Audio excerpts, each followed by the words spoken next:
Dude, the doc, it ended up having a good bet on it for a little midweek sesh. There's a lot of fucking shit on there. We don't have to do it all. If you want to delete some of it.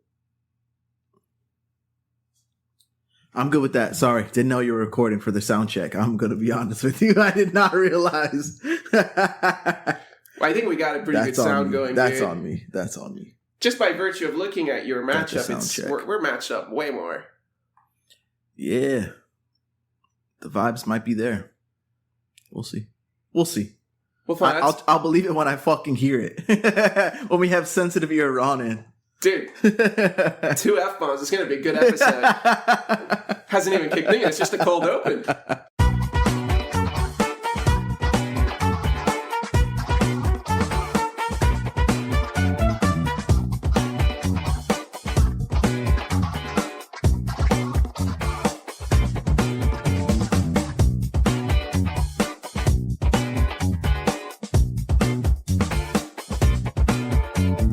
What's up, everyone? Welcome to another District Gooner Pod.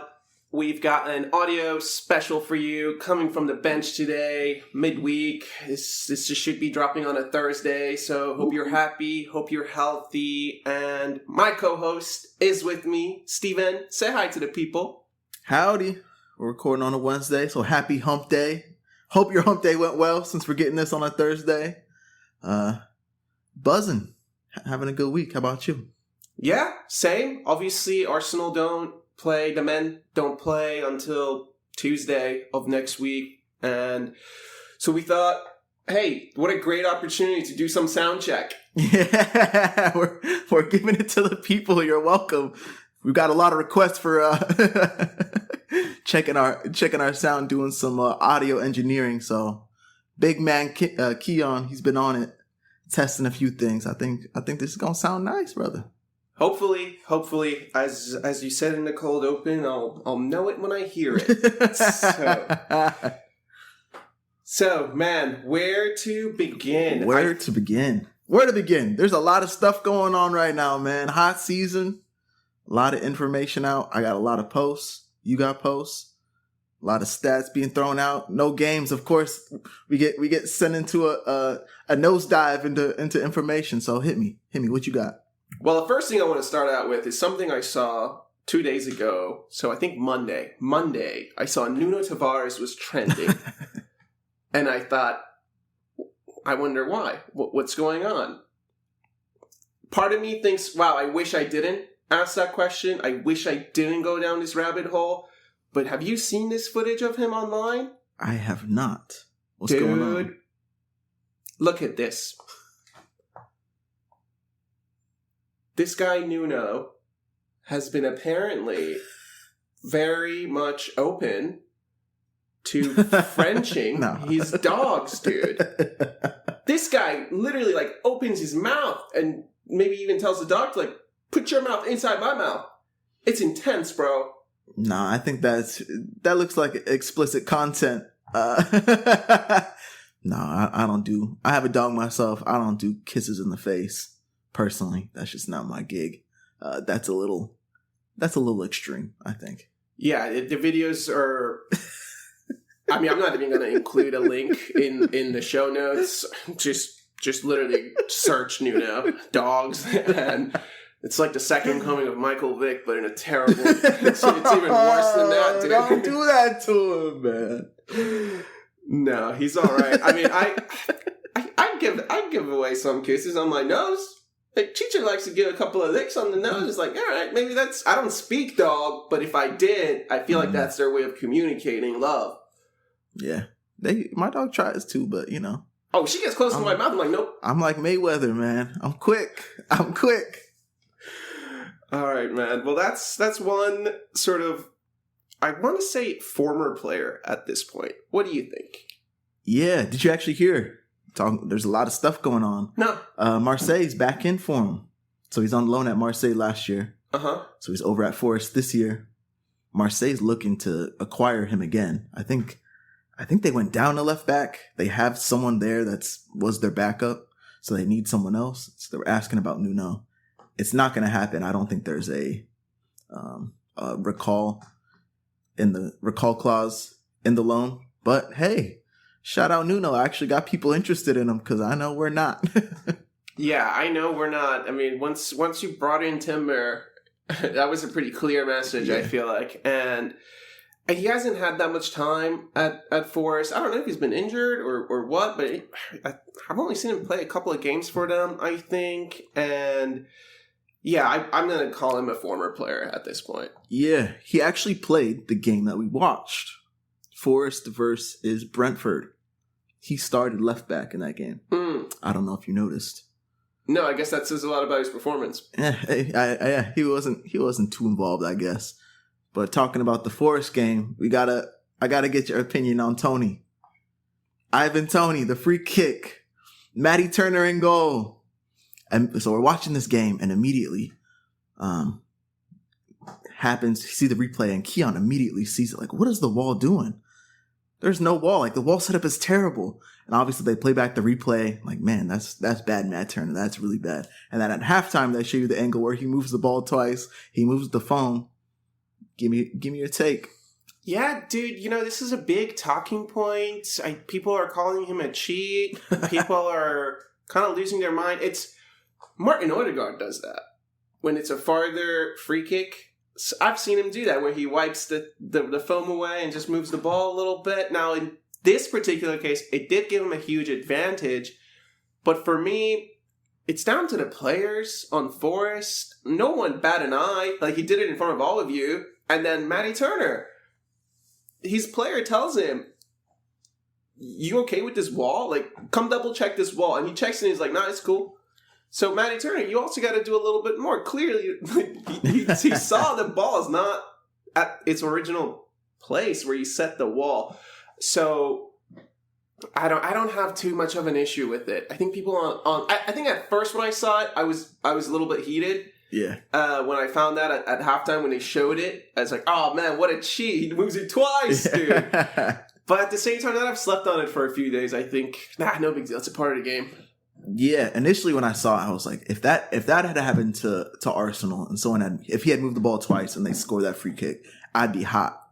But then thinking about it a little bit more, would I be mad at Tony? Or would I actually be mad at my players not doing anything? If you see him move the ball not once, twice, and you don't do anything, you got to step up. Maybe not even go to the referee. You just got to step up to Tony taking the free kick. Like, nah.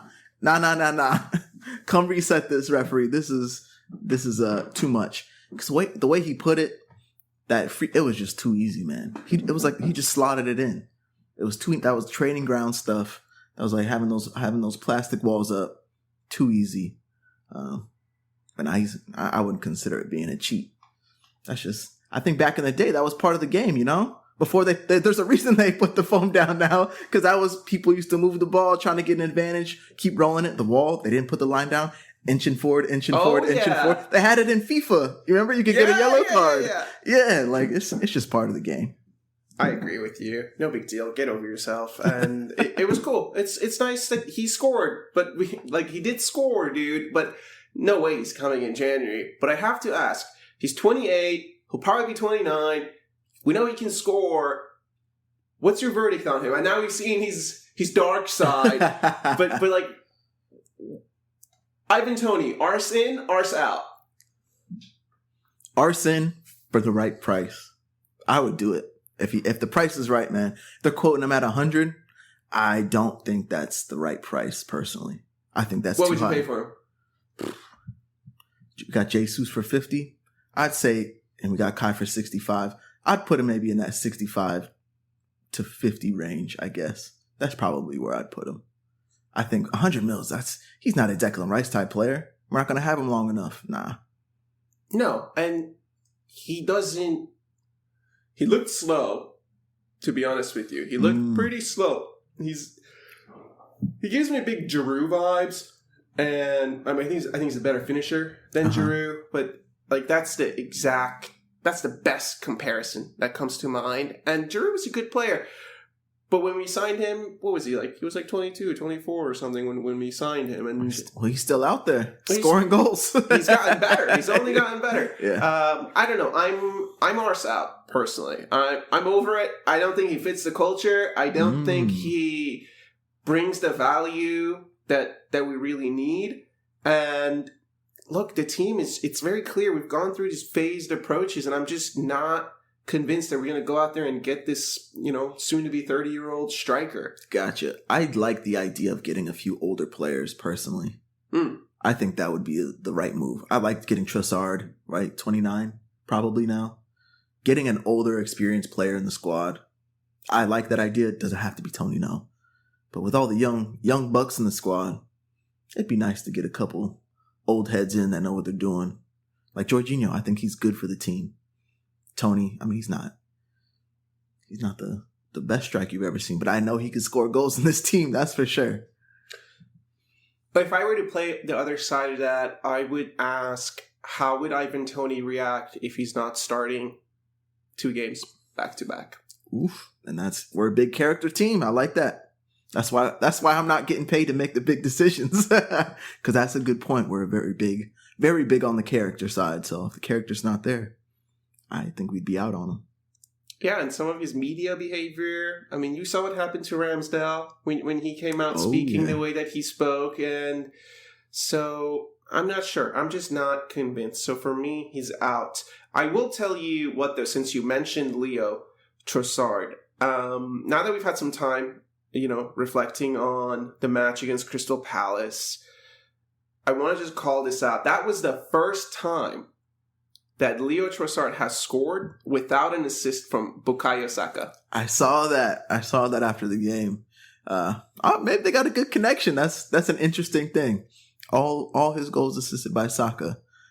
That's kind of interesting. So good for him. Maybe he can go on a scoring run. I'm a believer in Trossard, man. I really am. I think he's probably this is the sad thing. I think the 2 best finishers in our team are Martinelli and Trossard. And they both are playing the same position frequently, right?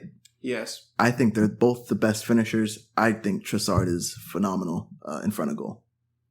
He is, dude. So he has actually been involved in 11 goals on 14 starts at the Emirates. So he also likes their stadium. He likes playing at home, dude. Put up the goggles, baby. The raccoon. Dude, so following the match against Crystal Palace, I came across this stat that really grabbed my eye, and I wanted to ask you this. So Arsenal have had 16 goal involvements from substitutes in the Premier League this season. That is more than any other side. Wow. 10 goals and 6 assists. It doesn't feel like that. And if I were to ask you, which team do you think has had the most goal contributions off the bench, who would you guess? Off rip, it would be Liverpool. Off the rip, Liverpool attacking threat off the bench is incredible. My next guess would be City, because their threat off the bench is incredible. Diving deeper into this, do you know who those goals are from? Mostly from the bench? No. I think Trossard he's one of our highest scorers this season. He probably I think Eddie's had a couple off the bench, right? I know Beside his has. hat trick that he started. Trossard, yeah. Martinelli just Martinelli got two off the yeah. bench. If he continues coming off the bench, I reckon he'll rack those up. And this is in the Prem, right? It's just in the Premier League. Just in the Premier League. Wow. Because I put a question on here later about our bench. I'm not confident in our bench right now. Oh, yeah? Yeah. And so if we're considering ourselves in the title race, which as of now, I'm going to say we still haven't fallen off the pace. I think we're still in it. We're still in the fight, right? But if it comes down to your bench players, I kind of think we probably have the weakest attackers of those top 3 teams. Do you feel like that? Yeah. Oh, of the top three? Yeah. I mean, compared to Liverpool, I don't think we have the same depth in the front three. No. Compared to City, I don't think we have the same optionality to just change things up game after game. So, no. And that's why even in the transfer window, I've always been more on the side of, let's sign a winger. I am with that, man. When you see Gakpo, Jota, Nunez coming off the bench, it's like, wow, that's crazy. When you got City, I mean, Haaland was out and you have Alvarez starting. Wow, that's great. We started Eddie for 11 games. Not great. So it's two different vibes. There was that stretch we had when it was our three attacking subs were Smith Rowe, Reece Nelson, and Eddie, which Arteta seems not to back some of those players, obviously, right? They get on very, very late. Whereas these other teams, they put their subs on because they know they can impact the game. I think when our subs come on sometimes, I'm like, I don't know if they're going to do anything. It's a toss-up. They might not. I don't know what I'm going to get out of them. So tough. It's tough, dude. And I mean, so actually speaking of our bench, man, I have a question here for you, bro. I think Jakub Kiwior, I think we signed him in the January window of last year, or maybe a little bit before that. I think he's been with us for like 18 months or so. January last year. So 18 months into his Arsenal career, how would you sum up his time with us? Oh, interesting, Kia. I feel like you're going to come with a club on me for this one. You got a hot take. I don't have any hate for Kiwior, personally. I think he's given a tough assignment. I think he's asked to do things at left back specifically is what I'm talking about, that he's just not capable of doing. But I think at the left center back, he can be a good player. Last game he played left center back. He came in as a sub. Didn't see any issues with him. We said this before. I think the best compliment sometimes to him is we don't notice him, which is good. Not making mistakes. But putting him at the left back is just doesn't help him, especially when he's asked to do the inverted thing. I think it's been proven he's not able to do that, play that role. Yeah, I agree with you, actually. I think it's been very tough on him. Yeah. And it's been tough on us, because I want to see what is he actually capable of. Uh-huh. When he's had center back cameos, it's been like a 3-0 against Palace. It's been when he came on against Liverpool away at Anfield that one time. I was just like, whoa, this guy's lost out here. But I want to see him be given an honest chance. I don't think he's been given an honest chance to be able to really assess his time with us. So it's a little harsh to say, oh, he hasn't wowed us. Maybe. But at the same time, he hasn't. I do hope that he gets his chances. Hopefully next year, hopefully we can stay in the cups more. Yeah, man. And actually get a feel for some of these things, because, you know, it's tough. Without the cup, it's tough, which is actually, I think, a good segue. Like this week, there's been the Carabao Cup games that have gone on, the semifinals there, and also the FA Cup is this weekend. So this is why we're not playing for 10 days, because we're out of these two cups. And it's bittersweet, right? I think at first when we got out of the FA Cup, I wasn't too upset about it. I think I was smiling behind the mic when that happened. But now I'm just like, oh, it'd be nice to be playing in the FA Cup this weekend. It would be nice. I like the FA Cup. That's our cup, man. That's our cup. Got the Emirates name on it. It's our cup. Carabao, never been interested. But to be honest, I'd love to win it one time. Just one time. One time. It'd be nice to win it. Going back to seeing your players that don't normally get starts, Kiwior getting to play a game there, right? Like that'd be great. Smith Rowe, getting him some starts, that'd be great to still be in the cup. So it is a little bittersweet. You see the teams remaining, you're like, we could smoke these dudes if we're coming down to the semifinals, final weeks. But hey, that's football. That's football, dude. I will have to say, though, so as we're recording, I think the Liverpool and Fulham game ended. Yes, it ended 1-1. So Liverpool are on to the final, and they will be playing Chelsea in the final. So actually, a fun question for you. Fun question for you, dude. And hopefully the listeners can also play along. Which of the big 6 clubs, can you guess, have reached the most domestic cup finals since the year 2000? So in this century. The most finals. Domestic cup finals. Yeah, in the last 24 years. Which of the top 6 has reached the most number of domestic finals? I'm going to throw out the old Gunners. Arsenal. I'm going to disappoint you. No, don't do it to me like that. Come on. I know, maybe it was a bit of a trick question. It was. Nah, I'm just thinking of all the FA Cups. Like that's where I. So I guess before I give you who's been in the most domestic cups, can you guess how many Arsenal have been in the last 24 years? So 24 seasons. I'm gonna say 6. 11. Oh my days. We've been in 11 domestic cup finals.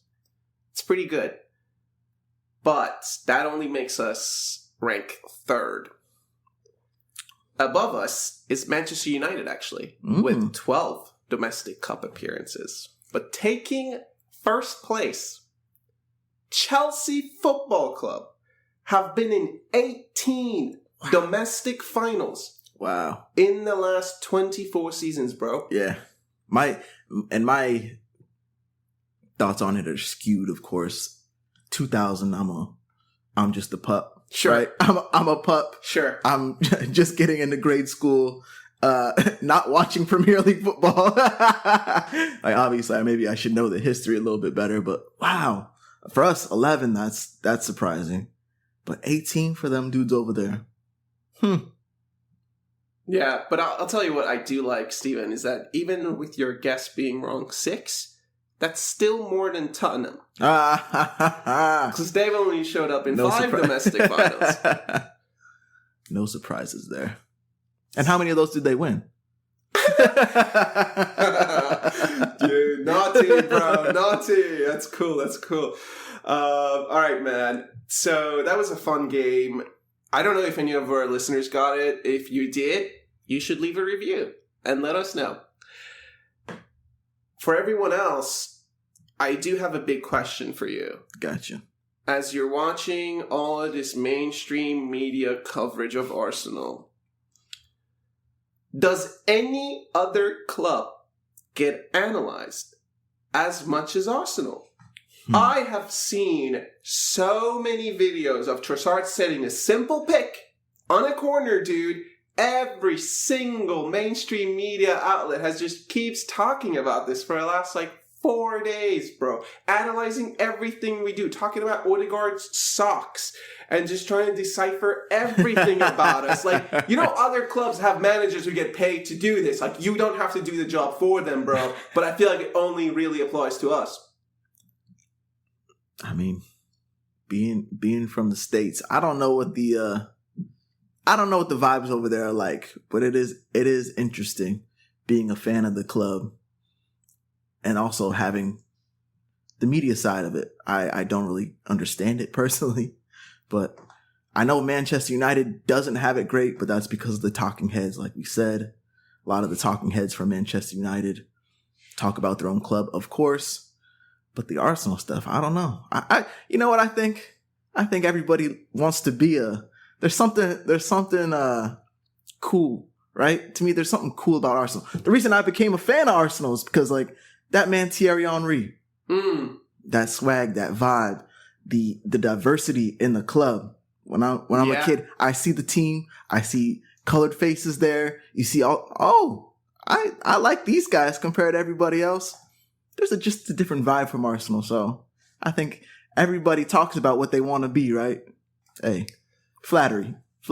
It's hard. It's hard when you can't buy class. That's ultimately what it comes down to. Hey, there it is. So, anyways, man. Well, as we keep on scrolling on the dock, what to talk about? Oh, my gosh. Actually, speaking of former players, dude. Poor guy. Poor guy. Kieran Tierney. Those poor hamstrings, bro. Walks off the pitch once more. Injured for Real Sociedad. That's sad. I think it was 30 minutes in, too. I only got a half hour in, so it's probably not great. I haven't heard the news. Do you know? I have no idea. I just know that he got off the pitch injured, and my immediate thought was, I told you guys were being sentimental. No, that's sad. What a player. What a player. It's just something. To me, it's like at one of those things. At what point do you just decide this ain't it for me? Being injured's got to be tough like that for months at a time. Rehab, PT. Plays what? I think he's actually had a good run at Real Sociedad. Yeah. I'm not sure how much he's played, but I'm just thinking back for us, man. You come back for just a month or two stretch, hurt again. That's a tough way to live. It's difficult, man. I know. You're just always in the trainer's room. Yeah. Which, to be fair, growing up, you always have those players too, right? Yeah. At any level, you have those players like, man, you're always in the trainer's room, bro. You're always getting iced up. God, what's up? So, I don't know, man. It's hard. It's tough. I hope that he has a speedy recovery just because they're in the Champions League. And I'd love for him to play in the Champions League and to be able to have that experience and for us to also watch it. So I do wish him all the best. Another thing that happened as kind of like this it's like a mini off season that we're having here. But Thomas Partey had a kid. Did you see this? I did not. Congratulations. Big man Thomas. Well, so Ghana are knocked out of the AFCON. Huh. He didn't play. Huh. Right. I do wonder, did he just stay back because of the pregnancy? You know how I feel about some of these personal things, like with Ramsdale, like what's going into the thinking. But apparently he's back and training now fully with the team, so we should expect a return from him soon. People are saying maybe as soon as Nottingham Forest. Wow. It would be nice to get him back, man. It would be nice to get him back. Like Tierney, keep him on the field. Keep him on the field. He could be that could be such a big swing in our season if he comes back. Such a big swing. It could give us a whole new dimension. Yes. I don't mean that he's going to play right back by that statement, because I don't want to see that. I don't want to see that dimension ever again. But it will really help unlock some things, man. I mean, some of the personnel, some of just the ability to change up our lineup. I feel like it makes a huge difference. And he's also better at the vertical passing than Declan. Exactly. I think that's been a big talking point in these past 10 days. The vertical passing. We saw that ball by Jorginho in the last game. Man, wish Rice could make that pass. I've seen those comments being made.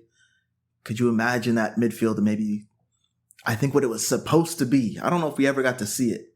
What it was supposed to be in everyone's minds. Odegaard, Rice, and Partey. That's our midfield three. I'd love to be able to see it. Put Rice at the 8, and then guess who can move up to the 9? Yes, sir. Our man. Say his name, bro. Our man King Kai can move up to the 9. It could change a lot of things. If he has to play right back, if that's what it needs, if Ben White gets hurt, I'm all for it. It adds a player to our squad to do a lot of different things. One thing we wanted to hit on is second gear Arsenal right now. Mm-hmm. And this is a quote. I'm quoting you now. Okay, second gear Arsenal. Do you think our current team can win the league? Do you still think we're in it? And with Thomas Partey coming back, let's say he is, and he's back for Forest. That's a big change. Do you still think we're able to compete here? I think there's a real legitimate chance for this team to go on a big run. And I'm talking like 15 unbeaten. I'm talking 15 unbeaten through. Monkey! I'm talking 15 unbeaten, bro. I think it's possible. At least 10 is possible. They can put 10 together and get us through the end of March. And suddenly you're like, whoa, these guys are on good form. And you never know Well, the vibes could be quite soured with Champions League, but they could also be very much lifted with Champions League. But current squad, the league, absolutely. I think we're still in it. And I mean, let's look at kind of like who we have to play, right? Who are the big ones? I still see Liverpool and City as the biggest threats. Yes. That's it. I think it's the 3-horse race right there. And I think Arsenal have to play City at the Etihad. That'll be a tough game. Yes. We have to host Liverpool. That's coming up. That's a big game. We still have to play like all the top 8 teams, I'm pretty sure, dude. And if we show up and we don't buckle under pressure, I would back us. Yeah, second gear. So when you said that, I don't think we can win if we remain at the status we're at. Okay. What I would say to that is that we haven't been able to get out of second gear. Yes. Because of these injuries. Oh, so absolutely. Now that Partey's back, maybe he's the clutch that we've been missing. I don't know. Go back to the beginning of the season. Timber, I think, was a huge part of plans. Very, very, very big. That's much bigger probably than we know because he got injured in the first game, right? Mm-hmm. So who knows how the beginning of the season was supposed to begin, if maybe he was a nailed-on starter. But if we can't get out of second gear, I don't see us winning the league. I see us remaining at the top. We're a great team. The way we're playing, controlling the games, yada, yada, all that good stuff that everyone likes to say. And we're a set-piece team, dude. Yeah, we're still in games. We're not falling away. But I don't think we're going to win it if we remain at the rate we're at. Now, if we can get Partey back, if some guys start playing a little differently, I'm thinking the tactics that we saw in the last game, we saw a few different things.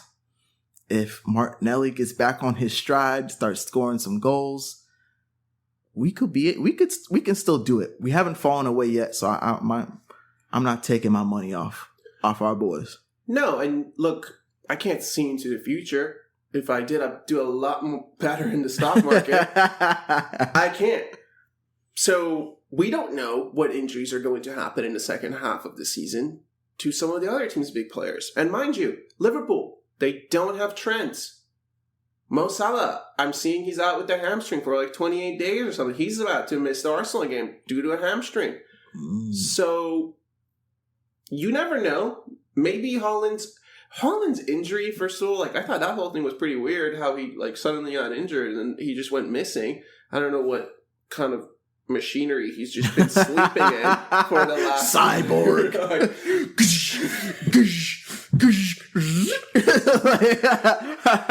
So when they released that, yeah, oh my goodness, when they released that, I don't know, but they could have some big injuries. I mean, we saw how dismal they are with Rodri out. Let's just say hypothetically, Rodri breaks his leg.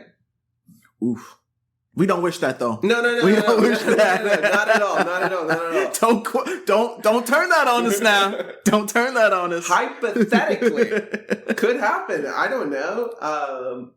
I think you're right on. We don't know what's going to happen. Happened to us the first game of the season. First half of the season, yeah. Changed what we thought. I'm sure coaching staff completely changed everything. We're still in the race, and that's with the comment of second gear. I just don't think we've seen the best we can be yet. I think there's tweaks to be made. I really do think we know that. Based on this last game, the directness needs to be there. Team is competitive, so we're still in it. We're in 2 competitions too. Don't forget about Champions League. I really see us going in this competition too. I don't see us dropping any quality in Champions League. We've played really well in the competition so far. I really think we're probably one of the best teams in Europe at this point. And let's prove it. Let's show everybody what we're about. At what point, I think both of us have the same view. We want to see a trophy. We want a trophy. So we got 2 competitions. At what point do you put your focus on the Champions League? So we're in the round of 16 right now.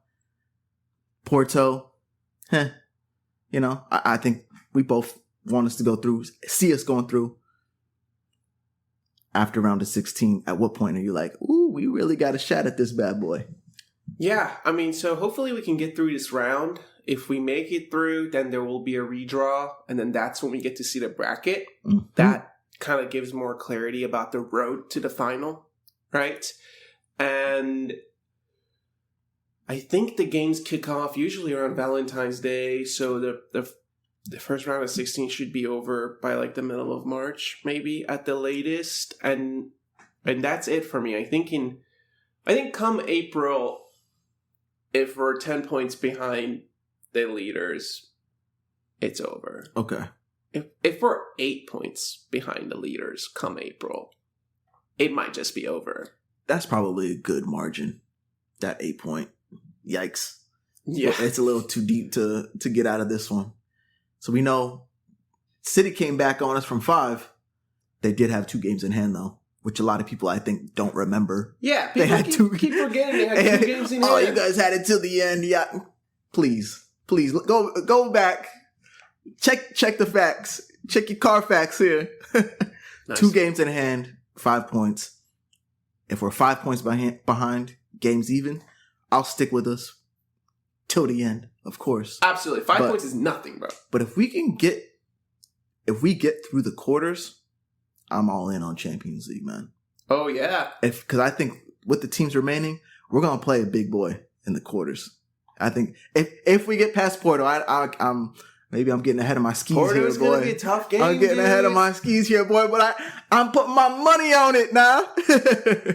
If we can get through the quarters, because we will pull someone big, we have a real big shot. And as we've said, I want the European trophy. I know we haven't won the Prem for 20 years. I would still want the European trophy. Yeah. I'm with you on that, dude. And yeah, I stick by that. I think that margin is fair. I do have a question for you, actually. Yes, sir. It's very tight at the top. And if we don't have a single trophy at the end of this season, and it's the Premier League, so let's just say, hypothetically, we find ourselves outside of the top 4. So the season ends with no trophies, and we end up outside the top 4. Is that enough to sack the manager? Wow, we're going there. We're bringing out the big hypotheticals, the big guns. Wow, we don't get a trophy. No Champions League. Because at this point, you have to qualify for Champions League. Oh, we have to finish top 4. Financially, you have to qualify for it. Yeah, if we didn't qualify for Champions League, I wouldn't. Oh, man, you're killing me on this one, bro. Damn. I guess I would. I'm not talking my opinion. Could I see Mikel Arteta from a board standpoint? Yeah, I think I could. I probably could. Yeah. So no trophies, but we finished top 4. Nah, he stays. He stays. That's an easy. Yeah. He stays because we talked about attackers at one point, substitutes coming on, who's on our bench, how deep are we? So of all the transfers we've made, 2 attackers, right? I think we've made 2 attacking transfers, one of them being Trossard. So Jesus, Trossard. Now the third one, it's kind of you could see him as an attacker, maybe not, Kai. But he was bought as a midfielder, right? We're just not deep enough there. I honestly think it's becoming apparent that the level of those attacking players were not on par with the other 2 teams. I think we're more solid defensively, and our midfield is there. But attacking-wise, we're just not on par with them too. Yeah, so what it comes down to is that you're saying this manager hasn't had the opportunity yet to sign his attackers. He's done well to build his defense. He's done well now to build his goalkeeping options. He's done really great to build his midfield options. Mm-hmm. He has not built his attackers, except for Jesus. You forgot about Jesus. Oh, that was part of the 2. Oh, okay. It's just Jesus and Trossard. It's Trossard, yeah. Jesus. And if you want to consider Kai, that would be your 3rd. I think that if we don't have a trophy at the end of the season and we're knocked out of the Champions League, you sack him. Ooh. Because at that point... So, first of all, this manager has to prove he can win in Europe. He hasn't proven that yet. So he's on the block for that. Second of all, he has bottled things in the past. Don't do it to him, man. No, this is all purely hypothetical. I'm just telling you where I stand, is that if we don't have a trophy and we get knocked out of the top 4, I'm okay bringing on a new guy. Honestly. Because I'm not sure how much we lose. Now, we could be losing a lot. I don't know. But this is Stephen A. Smith stuff right here, man. It really is. But I feel like I'm channeling him through myself and saying, yeah, dude, if no trophies, no top 4, you're out, bro. I'm sorry, getting a professional. But I tell you what, no trophy, he finishes, we finish in the top 4, give him until January. That would still be the point. If half of next season, it's still not meeting expectations, I don't know. It might be time. Because I also really want to avoid getting into this Arsene conundrum. I don't want to have that again. Where the manager is too legendary to sack. The manager is too close to everything. The manager has had too much say in building this club, and now we can't get rid of him. I don't want a repeat of that. I think everybody knows that lasted a little too long. That did last a little too long. But man, with Arteta... It's just so tough because I think back to where we were, and it's not that long ago. Maybe it's the skewed thought of with COVID, man, because COVID be changing your thought process about that. Hey, that's not that long ago. 2020, our team was in, I call them the dire days. Tough. He's overhauled a lot of things.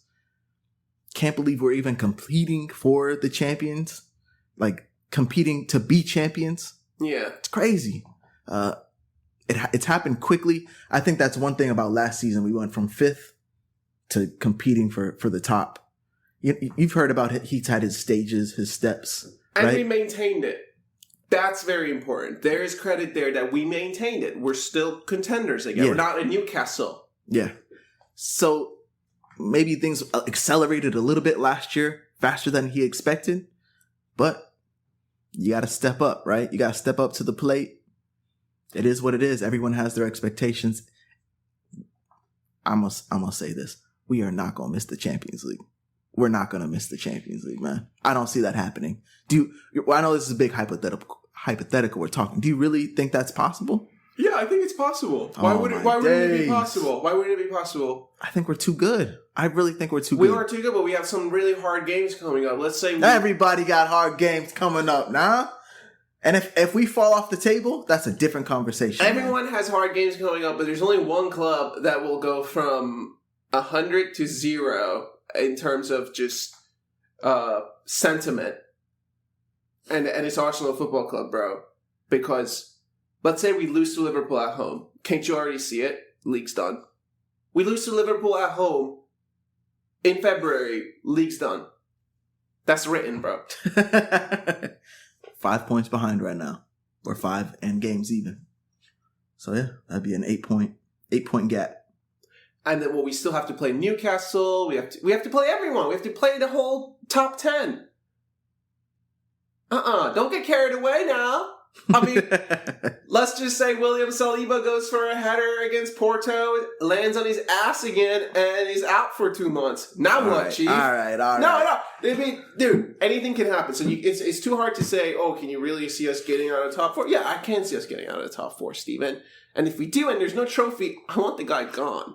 That's where I stand on it. Yeah, and if I wake up tomorrow with hair on my head... No, man. I hypothetically, yeah, I guess it could happen.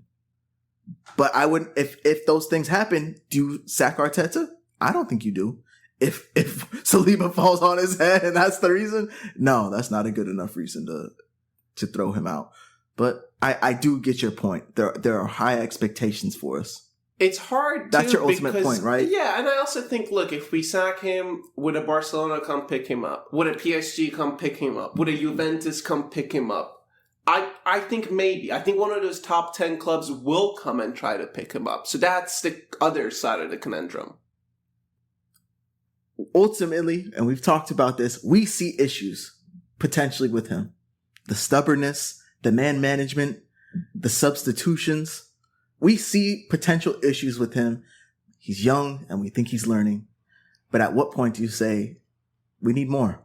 We need our team is so good. We need an experienced guy here leading us, not someone that's going through the process with the young players learning, right? I think that's the ultimate conversation we're trying to have here. Yeah, and what it comes down to, we said it. We said, what do you measure the Declan Rice transfer with? There's only one measure for Declan Rice's success at Arsenal. Trophies. Trophies. Yeah, that's correct. So First season in. Man, if we didn't qualify for Champions League though, that's not good. Yeah. I don't know why we're even talking. Let's next subject, man. What are we doing? It's a Wednesday. It's hump day. It's a Wednesday. I'll tell you what, if we don't qualify, heard it here first. Don't do. Hey, you know what? This guy has been terrible at predicting stuff. That's the kiss we needed. Maybe. We're in the Champions League next year. We might just win it all now, bro. We might just win it all now. All right, now I'll change it up. You know, there's a couple tournaments going on outside of Premier League. It's called the AFCON and the Asian Cup. And we've got players away at them. Have you been watching any of these games? I can't even watch the AFCON games. I don't even know what they are on. Same with Asian Cup. I don't get any of them. I've seen clips, some highlights and stuff, but no, I haven't watched either. It's mostly funny stuff. I saw Onana got benched by Cameroon. Yeah. Hilarious. Yeah, that's pretty good. The other stuff, I guess the big thing to call out about those two tournaments is that Mo El Neni's Egypt are through, so he's going to have a longer stay. Get in, Mo. Same with Tommy. Tommy started for Japan today, actually. All right. I did check the lineup for him. I know one of the games he came off the bench at halftime. They lost. I believe it was the Rock game, right? Yeah. They lost. They played Indonesia today. Okay. 3-1 win. So big up Tommy too. I hope he gets some minutes, comes back firing. He got subbed off in the 82nd minute.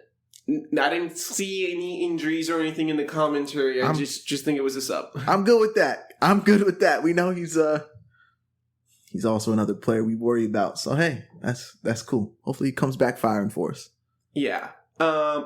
Speaking of cups, so the ladies of Arsenal also played today, and they were in the League Cup for women, and they actually have a chance to deliver a domestic treble.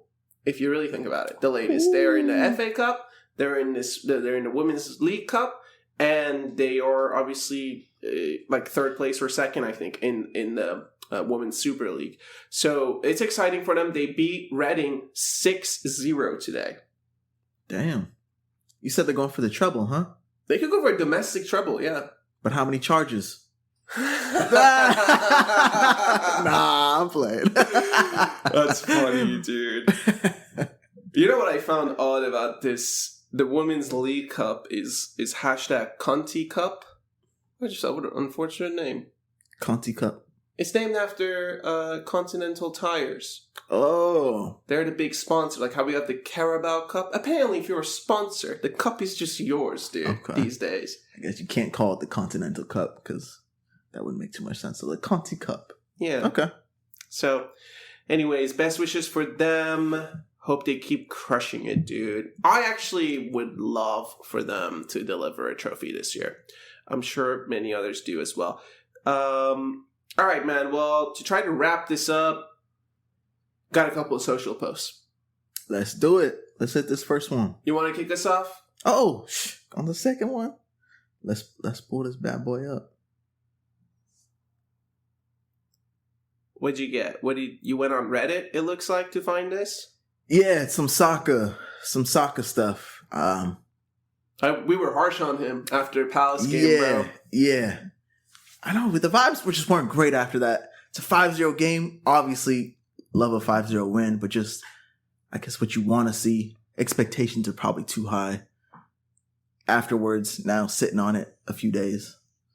It was a 5-0 win. I think you gotta, it is what it is, right?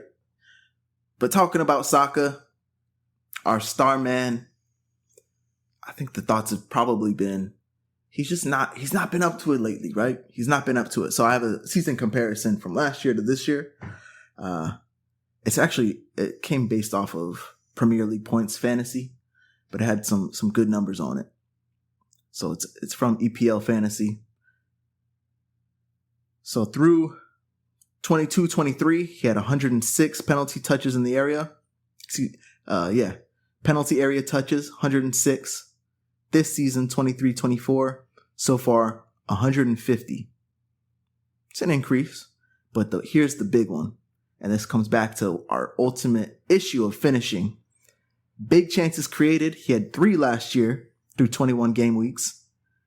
Through 21 game weeks this season, he has 12. Yeah. That's a huge return. Huge. Actually, it's not a huge... Well, I think a return would be if those chances were converted. Fair enough. I think it's great that Saka is creating more chances, right? This goes to my point of, like, we don't have a creativity issue. We really don't. And it's actually curious because the stat that you pull up, it says last season he had an XGI, which I guess means goal involvement. So he had an expected goal involvement of 9.16, and this season he has an expected goal involvement of 13.9. Personally, I think Saka's stats are a little bit skewed, especially coming off the Palace game, because he takes the corners. He took corners last year, though. That's fair. Dang. Busted. Well, there goes my thoughts. I don't know. But I do think he gets a little bit of stick because he's not a flashy player. No, he is not. He does the simple stuff, and he does them at an extremely high level. Yeah. I watched the video from 442. So I watched the YouTube video. It was like 11 minutes long or something. It was specifically about him in the Palace game. And I've said a few times some tactical changes. And it was all about Saka. Different positions he was taking up. Obviously instructed to. Based off of double teams. It seemed all about the double teams. He was dropping a lot deeper, receiving the ball in our end, right? And playing the ball inside, receiving a ball deep, playing the ball inside, and then running.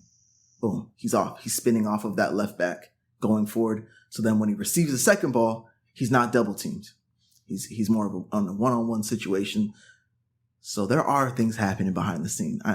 I think we get set in this mindset of, our outside wings, double team, yada, yada. And specifically Saka, he's had a tough go. Something we'd probably love to see earlier, right?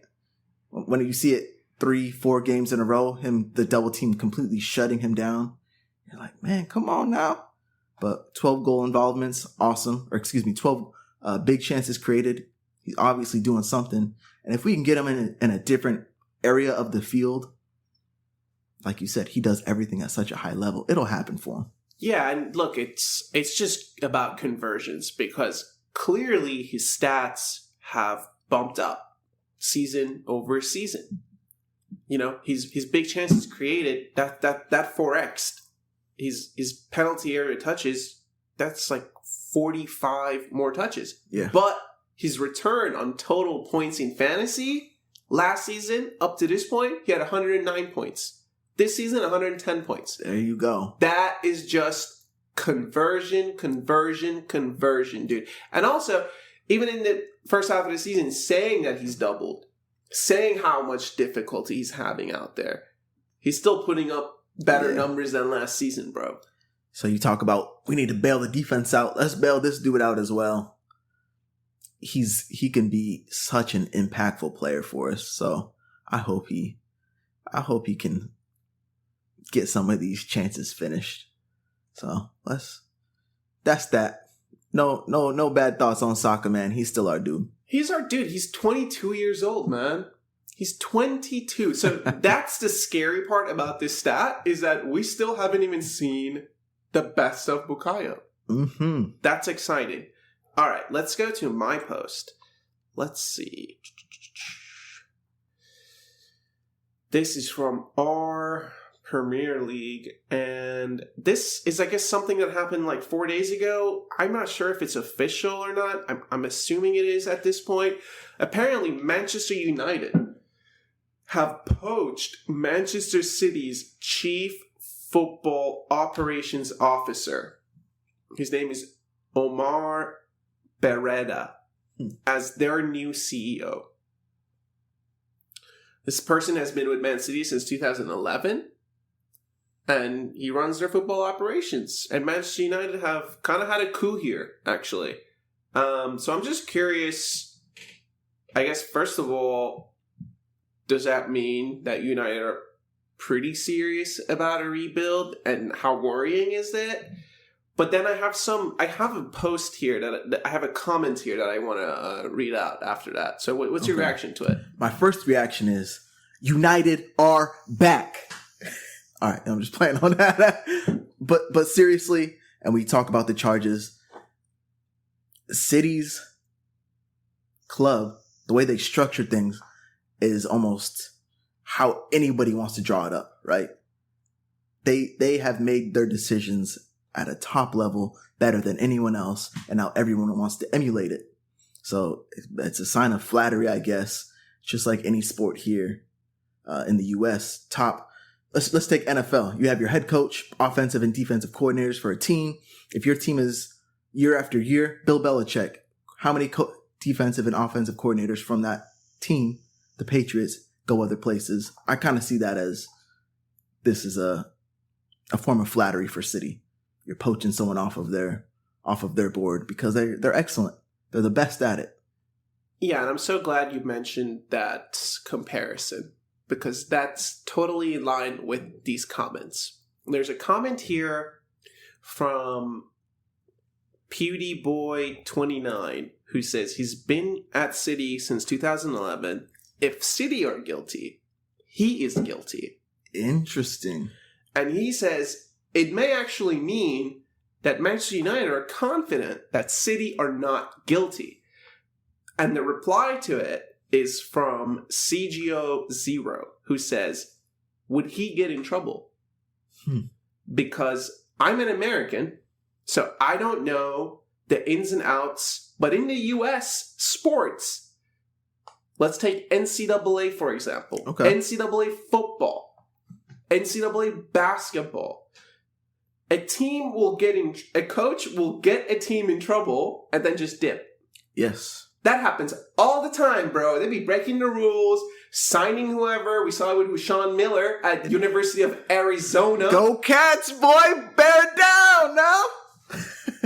But this is a trend where a coach comes in, bends the rules a little bit, gives you the success, and then, I don't know, since this pod started strong, fucks off somewhere else and just does his thing again, bro. Uh-huh. So would he get in trouble? I don't know. I don't think so.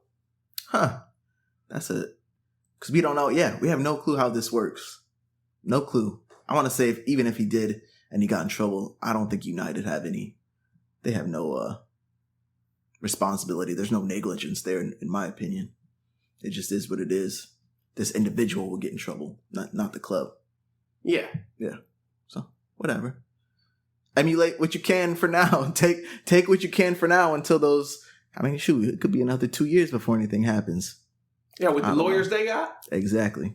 And we all know about crimes that have happened and you know, not guilty.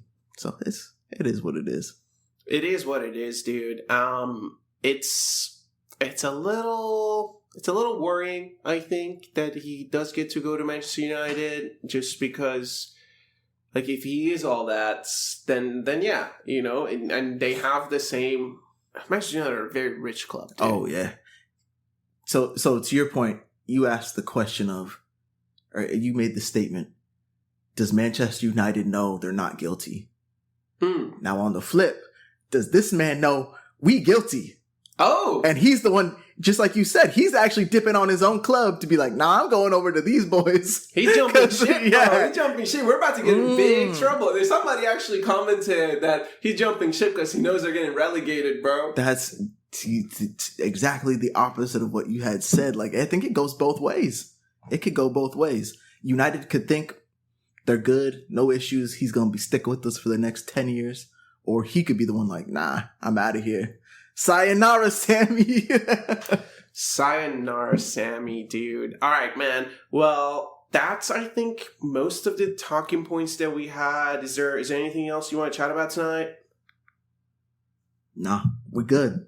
It's a big Wednesday for us. This was a good chat, man. This was a fun chat, dude. And if you are listening on a Thursday, hey, man. Hey, girl. Big up yourself. Big up. Big weekend coming. Hope you got some activities planned. Yeah, no Arsenal. So that it will be a good weekend regardless, right? There you go. Got stuff planned for myself. So I hope everybody's happy, having a good time out there. Absolutely. So if you like the podcast, I suppose make sure you rate it and leave a little review. And thanks so much, as always, for spending time with us. Also, hey, share the pod on social. It's the best way for others to find out about us. I'll chat with you probably right after the game on Tuesday. Sounds good. Be easy.